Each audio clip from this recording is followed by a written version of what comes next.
Hello, Professor. My name is Eileen Fernandez. Unfortunately, my camera is not working, so I'm not going to be able to film myself. Today, I'm going to be presenting my analysis on Rainbow Rowell's Eleanor and Park, which is a young adult novel. Okay, let's start.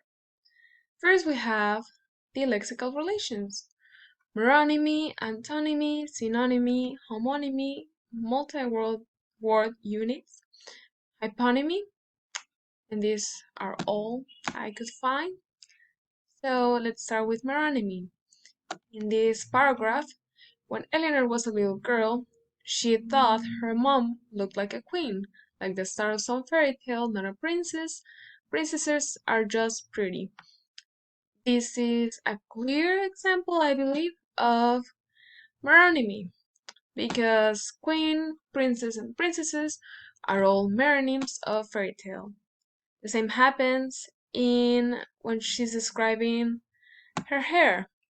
Even her mom's hair, long and wavy and auburn, was a more legitimate version of Eleanor's bright red curls. Long, wavy, auburn, red, and curls are all meronyms of hair.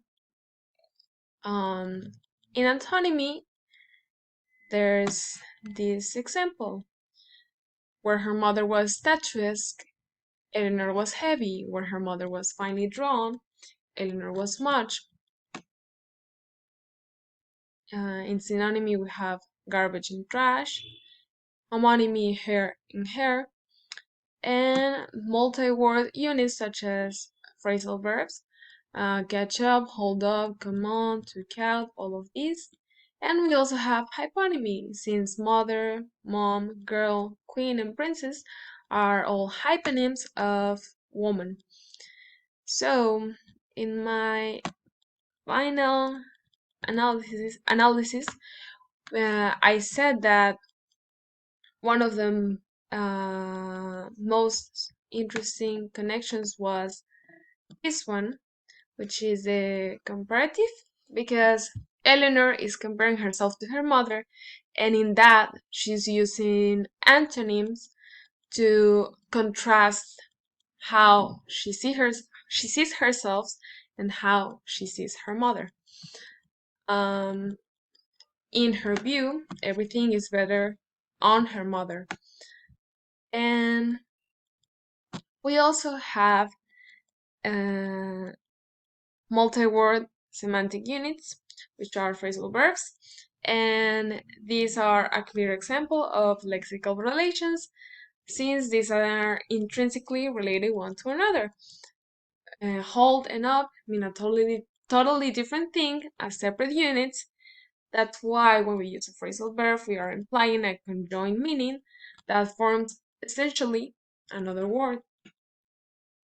I think lexical relations are, well, not important, but I mean are essential in text because they help us understand the meaning of other words.